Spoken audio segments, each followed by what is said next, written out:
Salvaging the iron ox. In modern times, we usually use big machines like excavators and cranes to move heavy objects. But have you ever wondered how people in ancient times moved heavy things without modern tools, aside from using humans and animals?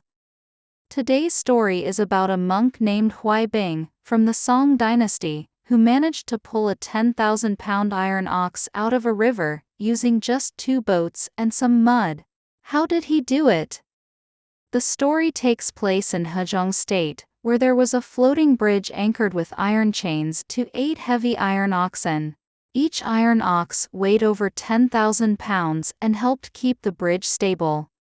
One year, there was a flood that washed the bridge and the iron oxen down to the riverbed.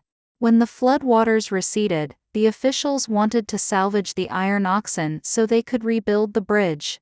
However, the oxen were stuck in the mud and couldn't be pulled out with animal power alone. They put out a call for help, and that's when Bing arrived and said he could help. First, he sent skilled divers to find out exactly where the iron oxen were submerged. Then, he had 2 large wooden boats tied together and loaded with mud and sand.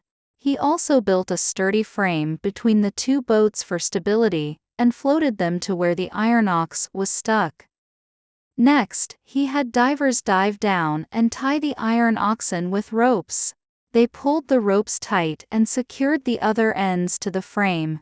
After that, Bing gradually removed the mud from the boats.